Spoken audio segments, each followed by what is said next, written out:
आज हम लोग बात करने वाले हैं सब्स्टिट्यूशन रिएक्शन की। यानी पिछले वीडियो में हम लोगों ने बात की थी एडिशन रिएक्शन। पिछले वीडियो से इस वीडियो में थोड़ा टाइम लग गया, ठीक है, कुछ टेक्निकल मिस्टेक्स आ रही थी, लेकिन आने वाले वीडियो बहुत ही जल्दी जल्दी आने वाले हैं, है ना। तो अगर आप लोग, मैं आपको बता रहा हूं, अगर आप लोग राजस्थान यूनिवर्सिटी के बीएससी फर्स्ट ईयर के सेकंड सेमेस्टर के स्टूडेंट हैं तो आपको ये चैनल जरूर सब्सक्राइब करना चाहिए केमिस्ट्री के पर्पज से, क्योंकि यहां पर आपको पूरा कोर्स, अभी वीडियो में थोड़ा डिले हो गया लेकिन नेक्स्ट जो आने वाले वीडियो है बहुत ही जल्दी जल्दी आएंगे और आपको यहां पर बीएससी सेकंड जो सेमेस्टर है फर्स्ट ईयर का, बीएससी फर्स्ट ईयर का सेकंड सेमेस्टर कंप्लीट कोर्स मिलने वाला है। तो अगर आप स्टूडेंट हैं तो आपको निश्चित रूप से ये चैनल सब्सक्राइब करना चाहिए केमिस्ट्री के लिए, और 101% आपके केमिस्ट्री में बहुत ही अच्छे मार्क्स आने वाले हैं। अगर हम लोग बीएससी फर्स्ट ईयर का रिजल्ट देखें फर्स्ट सेमेस्टर का, तो बहुत ही अच्छा केमिस्ट्री का रिजल्ट गया है। जिन बच्चों ने इस चैनल को फॉलो किया है उनके रिजल्ट बहुत ही अच्छे गए हैं। बच्चों के फोन आए हैं मेरे पास, उन लोगों ने बोला है सर केमिस्ट्री में बहुत ही अच्छे मार्क्स आए हैं, और बहुत से बच्चों के तो सबसे ज्यादा मार्क्स केमिस्ट्री में आए। तो अगर केमिस्ट्री में आपको मतलब स्ट्रॉन्ग मटेरियल चाहिए तो आप लोगों को ये चैनल जरूर सब्सक्राइब करना चाहिए, चैनल को फॉलो करना चाहिए, रिलेटेड चीजें जो भी मैं डालता हूं वो जरूर देखनी चाहिए। इससे आपको केमिस्ट्री में बहुत ही ज्यादा फायदा होने वाला है। अगर BSc first year second semester के आप स्टूडेंट हैं तो स्पेशली ये चीजें आपके लिए बहुत ही ज्यादा काम में आने वाली चीजें हैं। तो यहां पर आज हम लोग बात करने वाले हैं सब्स्टिट्यूशन रिएक्शन। पिछले वीडियो में हम लोगों ने बात की थी एडिशन रिएक्शन की, आज हम लोग बात करते हैं सब्स्टिट्यूशन रिएक्शन। देखो सब्स्टिट्यूशन रिएक्शन सबसे पहले, यानी हिंदी में बोलते हैं हम प्रतिस्थापन अभिक्रिया, होती क्या है सब्स्टिट्यूशन रिएक्शन। एक्चुअल में हम लोग क्रिकेट मैच देखते हैं, क्रिकेट मैच में आपने देखा होगा कि जब कई बार ऐसा होता है कि जैसे किसी फील्डर को कोई प्रॉब्लम हो गई है, अब फील्डर को प्रॉब्लम हो गई तो वो फील्डर ग्राउंड से बाहर जाएगा, तो उसकी जगह कोई नया फील्डर आएगा जो फील्डिंग करता है, ठीक है। सेम उसी तरह उस फील्डर को हम लोग बोलते हैं सब्स्टिट्यूटेड फील्डर। सेम उसी तरह यहां पर भी क्या होने वाला है, क्रिकेट मैच नहीं हो रहा, रिएक्शंस हो रही है केमिस्ट्री में। रिएक्शन में क्या होगा, आपका फील्डर तो जाएगा नहीं, यहां पर कोई ग्रुप या कोई एटम बाहर जाएगा और उसकी जगह कोई नया ग्रुप या नया एटम आएगा, यानी एक ग्रुप को किसी दूसरे ग्रुप ने रिप्लेस कर दिया। तो इस तरह की रिएक्शंस होंगी सब्स्टिट्यूशन रिएक्शन। फॉर एग्जांपल हम लोग देख सकते हैं, जैसे यहां पर मैंने CH3Cl यानी मिथाइल क्लोराइड की रिएक्शन करवाई है KOH पोटेशियम हाइड्रोक्साइड के साथ। यहां पर हम लोगों ने क्या देखा, ये OH ग्रुप जो है ये Cl ग्रुप को रिप्लेस कर रहा है, यहां पर OH आ गया, ठीक है, और Cl ग्रुप पोटेशियम के साथ क्या हो गया, बाहर हो गया, ठीक है। तो इस तरह की रिएक्शंस जो होती हैं वो होती हैं आपके सब्स्टिट्यूशन रिएक्शन। अगर नेक्स्ट रिएक्शन में हम देखें तो मिथाइल क्लोराइड की रिएक्शन हम लोग KCN पोटेशियम साइनाइड से करा रहे हैं, और साइनाइड ग्रुप जो है वो यहां पर रिप्लेस हो रहा है किससे, हैलोजन यानी क्लोराइड ग्रुप से। तो इस तरह की रिएक्शन होती है सब्स्टिट्यूशन रिएक्शन, ठीक है। ये एक एग्जांपल है सब्स्टिट्यूशन रिएक्शन, कौन सी, न्यूक्लियोफिलिक। अब यहां पर हम लोग देख सकते हैं पोटेशियम तो होता है पॉजिटिव और हाइड्रोक्साइड ग्रुप होता है वो होता है नेगेटिव। तो हाइड्रोक्साइड ग्रुप यहां पर कैसा है, न्यूक्लियोफाइल यानी न्यूक्लियस लवर, यानी जिससे प्यार करता है उसको लेके मानेगा, ठीक है, इस तरह का ग्रुप है, यानी न्यूक्लियस का लवर है ये बहुत ज्यादा, यानी प्यार में किसी भी हद तक जाने को तैयार है, रिएक्शन करके मानेगा। तो यहां पर क्या होता है कि न्यूक्लियोफाइल है जो दूसरे न्यूक्लियोफाइल जो कि यहां पर पहले से है क्लोराइड, उसको क्या कर रहा है, रिप्लेस कर रहा है, सब्स्टिट्यूट कर रहा है। तो इस तरह की रिएक्शन होती है अपनी न्यूक्लियोफिलिक सब्स्टिट्यूशन रिएक्शन। यहां पर मैं ओवरऑल एग्जांपल सब्स्टिट्यूशन, लेकिन मैं आपको बता रहा हूं कि ये जो रिएक्शन है वो न्यूक्लियोफिलिक सब्स्टिट्यूशन रिएक्शन का भी एक एग्जांपल है, ठीक है। अब यहां पर हम लोग देख सकते हैं कितने तरह की होती है सब्स्टिट्यूशन रिएक्शन। देखो मोस्टली सब्स्टिट्यूशन रिएक्शन मोस्टली 3 तरह की होती हैं। ऑब्वियस सी बात है, जैसे एडिशन रिएक्शन हुआ करती थी, nucleophilic substitution reaction, electrophilic substitution reaction और फ्री रेडिकल सब्स्टिट्यूशन रिएक्शन। यानी यहां पर हम लोग देख सकते हैं nucleophilic, electrophilic and free radical substitution reaction. 3 तरह की रिएक्शन होती हैं जो कि केमिस्ट्री में बहुत ज्यादा काम में आती है, ठीक है, तो यह सब्स्टिट्यूशन रिएक्शन तीन तरह की हो गई। इन तीनों तरह की यानी nucleophilic, electrophilic and free radical substitution reaction. अब सबसे पहले हम लोग बात करते हैं न्यूक्लियोफिलिक सब्स्टिट्यूशन रिएक्शन की। देखो न्यूक्लियोफिलिक सब्स्टिट्यूशन रिएक्शन जो होती है वो दो तरह की होती है। सुना भी होगा आपने, कभी सुना होगा, मैं ऐसा नहीं करूंगी आपने सुन लिया तो सब दोबारा नहीं सुन सकते, है ना। एक प्रॉपर कन्वर्सेशन होता है कि ठीक है आपने सुना होगा, ऐसा नहीं है कि मैं अब नहीं बताने वाला हूं उस चीज को। अगर मेरा कहने का मतलब है कि आप लोग शायद हो सकता है पहले कहीं से इधर उधर से कोई अफवाहें या बिल्कुल रियलिटी आप लोगों ने सुन रखी हो।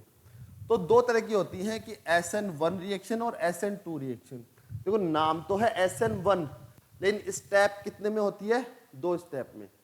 और इसका नाम होता है SN2 रिएक्शन, लेकिन एक स्टेप में होने वाली रिएक्शन है। यहां हमें ध्यान रखना है कि SN1 रिएक्शन जो होती है वो होती है यूनिमोलिक्यूलर रिएक्शन, यानी एकाणुक अभिक्रिया। और यहां ये SN2 रिएक्शन होती है बाइमोलिक्यूलर रिएक्शन, यानी द्विअणुक अभिक्रिया। क्यों बोलते हैं इनको SN2 और SN1, जबकि SN1 होती है रिएक्शन वो दो स्टेप में होती है, और SN2 रिएक्शन जो होती है वो ओनली वन स्टेप में होती है। फिर भी इनको SN2 क्यों बोला जा रहा है, क्योंकि एक स्टेप में हो रही है। फिर भी SN2 क्यों बोला जा रहा है, और SN1 अभिक्रिया दो स्टेप में होती है, फिर भी इनको SN1 बोला जा रहा है। ऐसा क्यों होता है?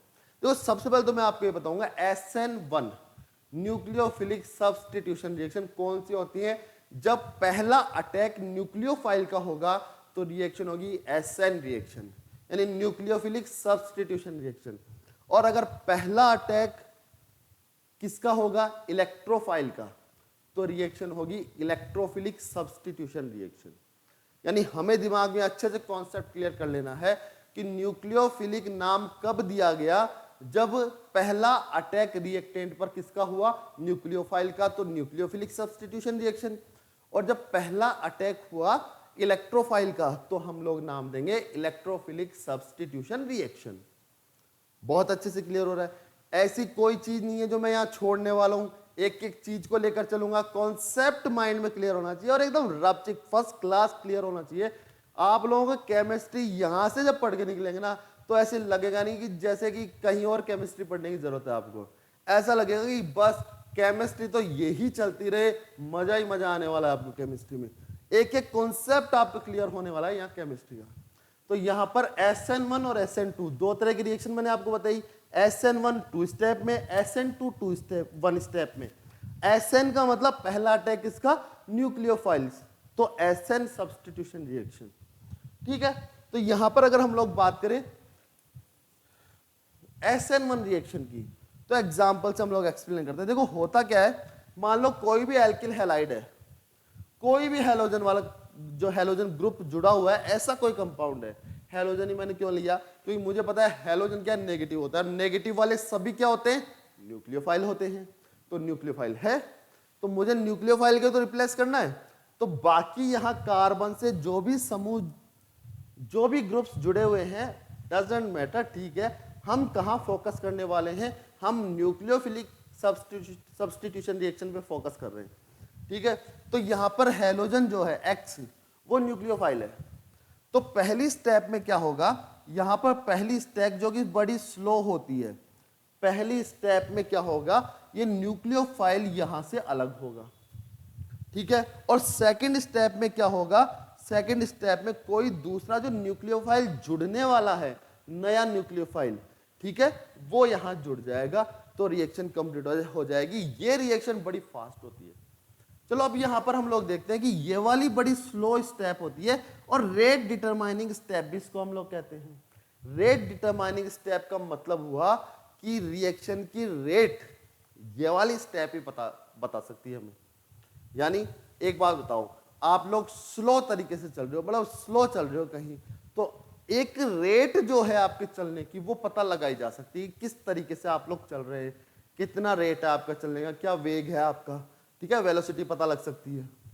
अगर आप फास्टली चल गए तो हो सकता है नापने वाले को या जो भी मेजरमेंट करने वाला है उसको पता ही नहीं लगा कि आप लोग कब कहां से कहां पहुंच गए।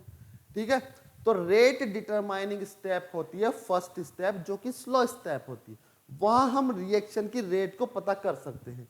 सेकेंड वाली स्टेप में क्या होता है, अब यहाँ फर्स्ट स्टेप में क्या हुआ, यहां से हैलोजन बाहर निकला, क्योंकि इलेक्ट्रोनेगेटिविटी हैलोजन की ज्यादा होती है, तो हैलोजन यहां से बाहर निकल गया नेगेटिव, और एक कार्बोकैटायन हमारे पास आ गया।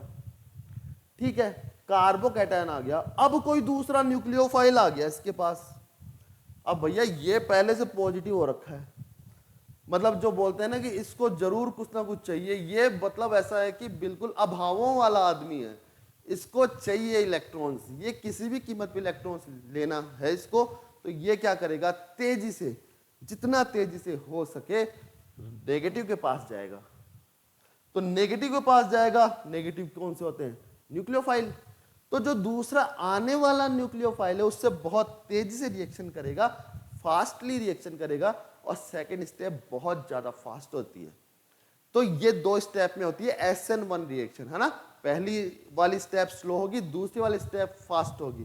ठीक है, फास्ट क्यों होगी, क्योंकि ऑलरेडी हमारे पास एक कार्बोकैटायन है, यानी ऑलरेडी हमारे पास एक ऐसी स्पीशीज है जो कि बिल्कुल ये मान लो कि तरस रही है इलेक्ट्रॉन के लिए, उसको इलेक्ट्रॉन चाहिए। ये होता नहीं है कि कई लोग जो होते हैं जिनके दिमाग में कुछ चढ़ जाता है तो वो टारगेट ले लेते हैं कि मुझे तो करना ही ये काम। सेम उसी तरीके से वो बहुत फास्ट उस काम पे कंसंट्रेट करके उस काम को, उस लक्ष्य को पाकर रहते हैं, और ये आपको भी पाना है। अगर आप लोग अच्छे मार्क्स लाने की सोचते हैं, एजुकेशन से कुछ करने की सोचते हैं, पढ़ाई में कुछ करने की सोचते हैं, तो आप लोगों का लक्ष्य बिल्कुल निर्धारित होना चाहिए, बिल्कुल टारगेटेड होना चाहिए कि हमें तो लेना ही है। एन केन प्रकारेण नो इफ नो बट, हम वहां पहुंचेंगे ही पहुंचेंगे। सेम उसी तरह से इसका भी एक टारगेट है, इसको कुछ नहीं दिख रहा है, आपने आसपास का माहौल क्या है, इसको सिर्फ ये नेगेटिव दिख रहा है, ये नेगेटिव, ये क्या करेगा, तेजी से इसको जोड़ेगा और न्यूक्लियोफाइल के साथ सब्स्टिट्यूशन रिएक्शन कर देगा। आ रही है चीजें समझ में। तो ये होती है न्यूक्लियोफिलिक सब्स्टिट्यूशन रिएक्शन, कौन सी, SN1, जो कि 2 स्टेप में हो रही है। तो यहां पर इस तरह से रिएक्शन हो जाती है। अगर हम लोग देखें SN2 रिएक्शन का कोई एग्जांपल, तो यहां पर हम लोग SN2 में क्या होता है, अभी मैंने बताया SN2 रिएक्शन केवल एक स्टेप में होती है। अब वही हमें क्या होता है, रेट डिटरमाइनिंग स्टेप भी देख ली है, और वही हमें देखना है एक ट्रांजिशन स्टेट भी आती है, उसको भी देखना है। ठीक है, तो यहां पर क्या होता है, SN2 रिएक्शन की बात करें तो सेम प्रोसीजर, यहां से नेगेटिव बाहर निकलेगा और दूसरा न्यूक्लियोफाइल जो है वो जुड़ेगा। लेकिन यहां पर प्रोसीजर कुछ अलग है। देखो वहां पर तो क्या था कि आप लोग देख रहे थे कि पहली स्टेप में एक अलग हुआ है, बड़े आराम से घूमता फिरता झूमता झूमता अलग हो गया। सेकेंड स्टेप में क्या हुआ, फिर न्यूक्लियोफाइल जुड़ रहा है। यहां भैया सबर नाम की चीज नहीं है दूसरे न्यूक्लियोफाइल के पास। क्या करेगा, तू तेरा निकलता रहे, पहले वाला न्यूक्लियोफाइल है जो तेरा, तू निकलता रहे, मेरे को मतलब नहीं है, मेरे को तो जुड़ना है। तो एक तरफ जैसे ही ये निकलने वाला होगा वैसे ही पीछे से इसका अटैक होगा, वैसे अटैक होगा तो हमें एक ट्रांजिशन स्टेट मिलेगी। ट्रांजिशन स्टेट का मतलब ना तो पूरी तरह से ये वाला हैलोजन अलग हुआ है अभी, और ना ही पूरी तरह से ये वाला न्यूक्लियोफाइल जुड़ा है अभी, यानी जाने वाला गया भी नहीं है, उससे पहले आने वाले ने एंट्री कर ली है ना।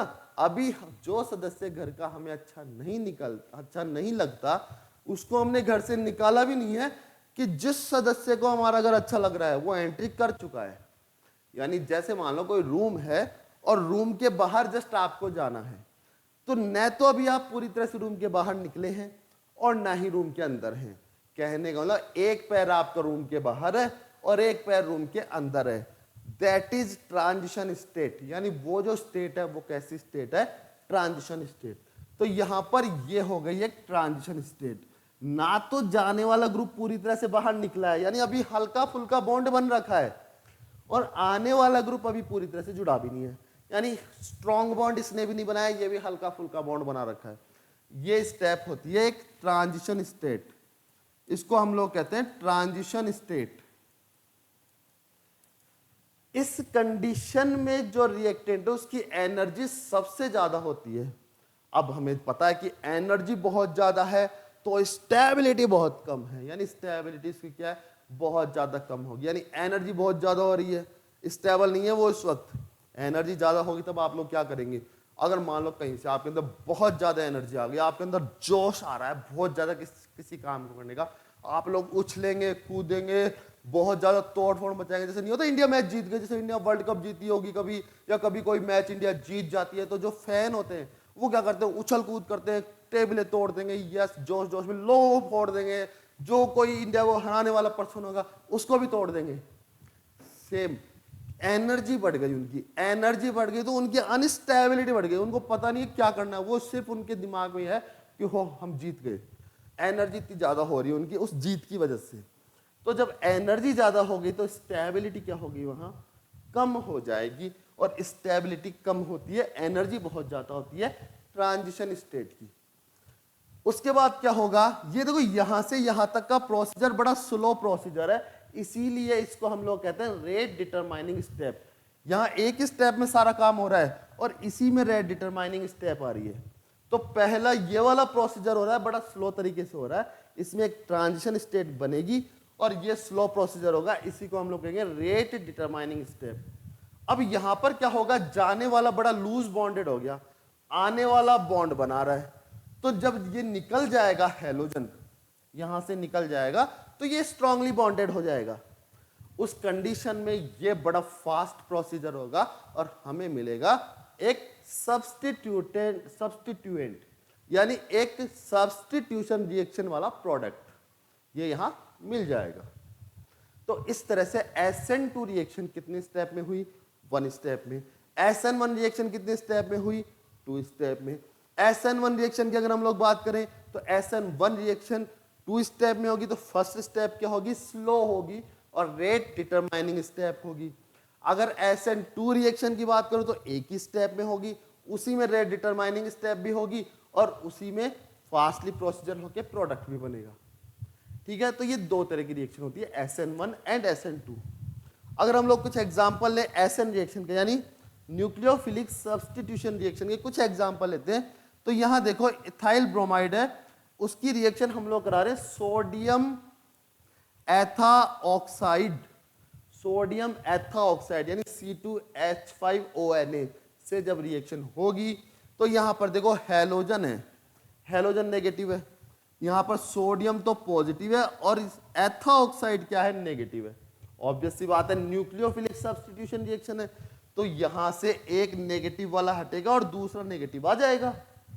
ठीक है, तो यहां पर एक न्यूक्लियोफाइल हटा और दूसरा न्यूक्लियोफाइल जुड़ गया, तो हमारे पास प्रोडक्ट आया डाईएथिल ईथर, यानी यहां से डाईएथिल ईथर बनेगा और सोडियम ब्रोमाइड अलग हो गया। सेम अगर एक और रिएक्शन एग्जांपल के रूप में देखें हम लोग, तो यहां पर है इथाइल आयोडाइड और यहां पर रिएक्शन हम लोग कर रहे हैं अमोनिया से। अमोनिया में क्या होता है, H जो है बहुत ज्यादा रिएक्टिव होता है। ठीक है, तो H बाहर जैसे ही निकलेगा पॉजिटिव के रूप में, प्रोटॉन बाहर निकलेगा, NH2 क्या होगा, नेगेटिव। तो यहां पर ये तो नेगेटिव और ये पॉजिटिव।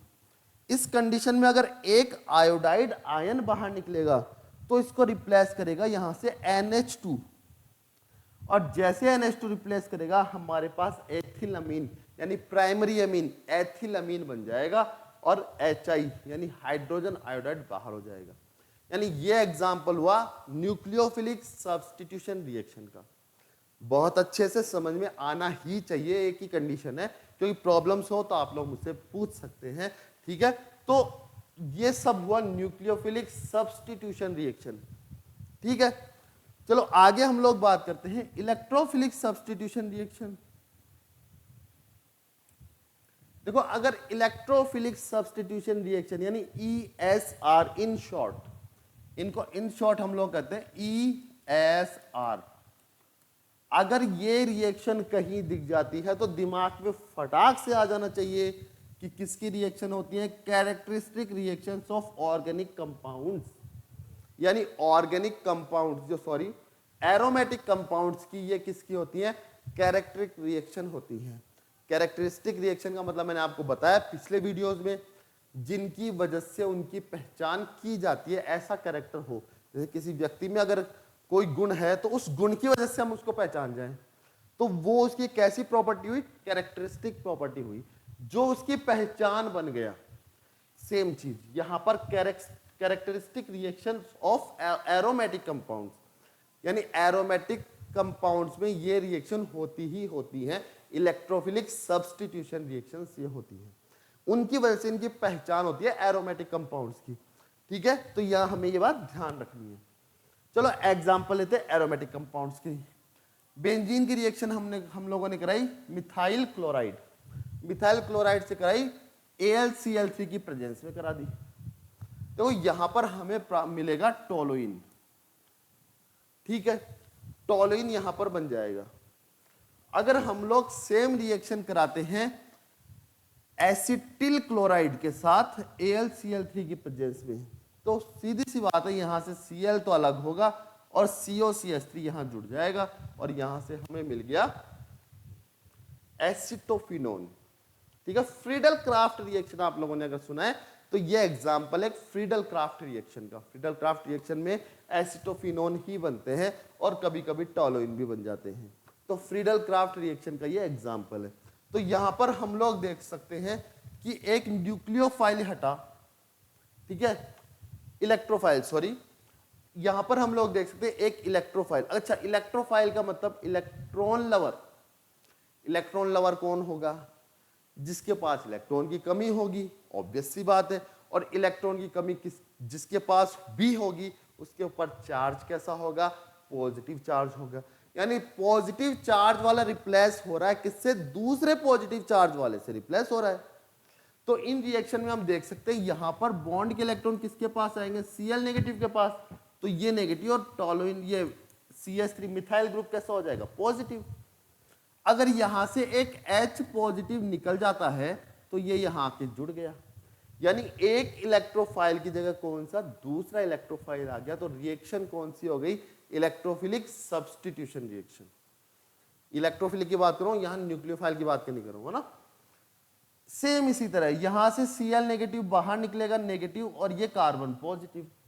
यहां पर H तो सभी के पास है ना, यहां H सभी के पास है, तो यहां से जब एक H बाहर निकलेगा तो यहां पर ये वाला पॉजिटिव ग्रुप जुड़ जाएगा और बन जाएगा एसिटोफिनोन। रिएक्शन कौन सी हो गई? Electrophilic substitution reaction. Aromatic compounds की कैरेक्टरिस्टिक रिएक्शन होगी, हमेशा याद रखना है ये। ठीक है, तो हमेशा याद रखना है एरोमेटिक कंपाउंड्स अगर आ जाते हैं और कोई रिएक्शन देनी है अपने को, अगर ESR टाइप की रिएक्शन है और ऑप्शन में अपने पास 4 अलग अलग कंपाउंड्स आ गए, तो पहली प्रायोरिटी अपनी होगी एरोमेटिक कंपाउंड सिलेक्ट करो, क्योंकि ESR रिएक्शन देते ही देते हैं, तो हमें सिलेक्ट करके उसके अकॉर्डिंग चीजें देखनी है। तो ये हो गई इलेक्ट्रोफिलिक सब्स्टिट्यूशन रिएक्शन। आगे हम लोग देखें तो नेक्स्ट आती है free radical substitution reaction. Free radical यानी रेडिकल है, बड़ा फ्री है ना, अपना ही एक इलेक्ट्रॉन है, इसके पास किसी दूसरे की हेडक ही नहीं है, किसी दूसरे की मगजमारी नहीं है, खुद की मस्ती में बहुत मस्त है। एक न्यूट्रलाइज जो स्पीसीज होती है अकॉर्डिंग दैट, उसके अकॉर्डिंग काम करता है, बंदा बिल्कुल फ्री है। तो ये हो गया फ्री रेडिकल सब्स्टिट्यूशन रिएक्शन। देखो, फ्री रेडिकल सब्स्टिट्यूशन रिएक्शन की अगर बात करें तो 3 स्टेप में होती है, पहले ही बताया था। इनिशिएशन स्टेप हो जाएगी, ठीक है, प्रोपगेशन स्टेप हो जाएगी और टर्मिनेशन स्टेप हो जाएगी। इस तरह से 3 स्टेप यहाँ होती है। तो यहाँ हम लोग सबसे पहले एग्जांपल देते हैं। मीथेन की अगर रिएक्शन हैलोजन से की जाए, वो भी किसकी प्रेजेंस में? सनलाइट, जिसे हम लोग कह रहे हैं H न्यू, यानी फोटोन के रूप में दे रहे हैं। ठीक है, हमेशा याद रखना है फ्री रेडिकल रिएक्शन का एक अच्छा एग्जांपल होगा, जब भी करवाएंगे फ्री रेडिकल रिएक्शन हमें सनलाइट के प्रेजेंस में रिएक्शन होती है।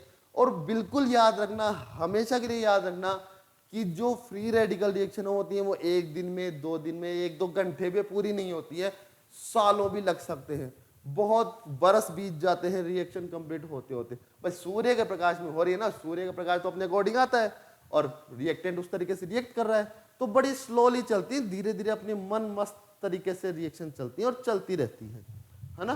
तो बहुत स्लो प्रोसीजर होता है। यहां पर देखो हम लोग रिएक्शन कर रहे हैं मीथेन की, किसके साथ? हैलोजन के साथ, सनलाइट के प्रेजेंस में। तो यहां पर क्या होगा? एक हाइड्रोजन रिप्लेस हुआ और क्या बन गया? Cl जुड़ गया, यानी मिथाइल क्लोराइड बन गया। रिएक्शन पूरी नहीं होगी, ये रिएक्शन तब तक पूरी नहीं होती जब तक कि चारों हाइड्रोजन रिप्लेस नहीं हो जाएं किससे, हैलोजन। ठीक है, तब तक रिएक्शन चलती रहती है।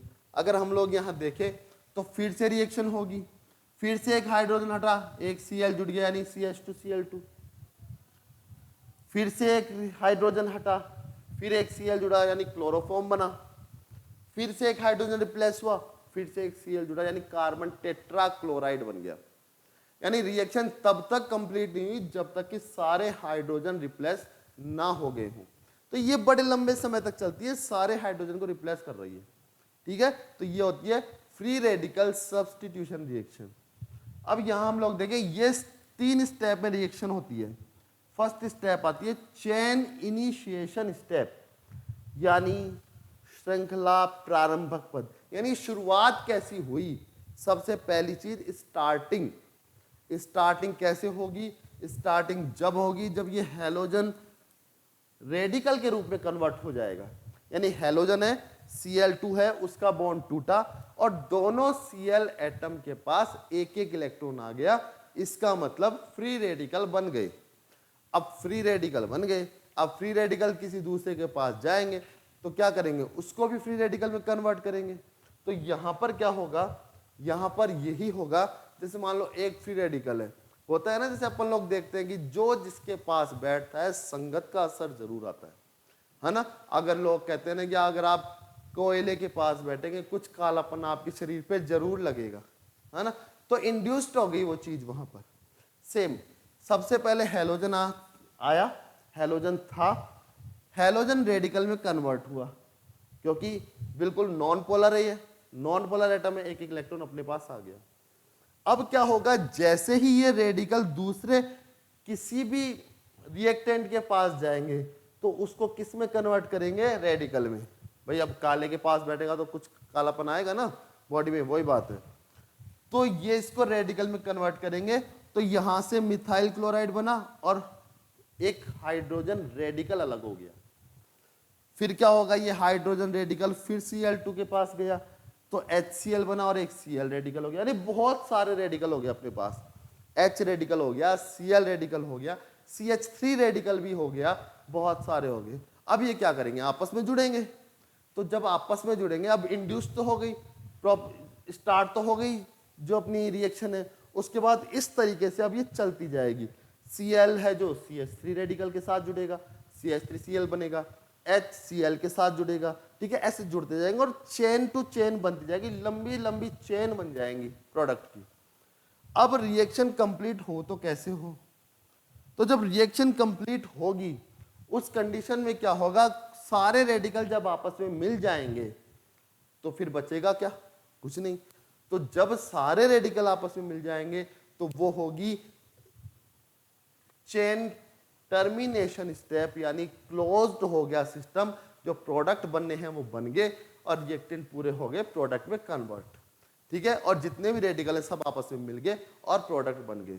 बहुत तरह के प्रोडक्ट बनते हैं इसमें, जैसे मिथाइल क्लोराइड बना, HCl भी बना, Cl2 है, HCl भी बना, है ना, और इसमें CH2Cl2 भी बनेगा, क्लोरोफॉर्म बनेगा, इसमें कार्बन टेट्रा क्लोराइड भी बनते जाएंगे, जुड़ते जाएंगे, रिएक्शन लगातार चलती रहती है। तो ये थी 3 तरह की सब्स्टिट्यूशन रिएक्शन, यानी nucleophilic substitution reaction, electrophilic substitution reaction और तीसरी आ गई फ्री रेडिकल सब्स्टिट्यूशन रिएक्शन। ठीक है, तो इस तरह से सारी रिएक्शन, ये सब्स्टिट्यूशन रिएक्शन कंप्लीट होती है। आप लोग जरूर ध्यान से पढ़िए, कंप्लीट वीडियो देखिए, अच्छे से पढ़िए, है ना। जितने ज्यादा आपके मार्क्स आएंगे उतनी ज्यादा मुझे खुशी मिलेगी। केमिस्ट्री में बच्चों ने बहुत अच्छा किया, तो अच्छे से चीजों को समझिए। अब नेक्स्ट मैं आपको कल की ही डेट में इस पूरी यूनिट को कंप्लीट करने वाला हूं, तो कल मैं 1 या 2 या 3 वीडियो भी डाल सकता हूं। तो आप लोग जरूर चीजों को देखिए, समझते रहिए। Thank you.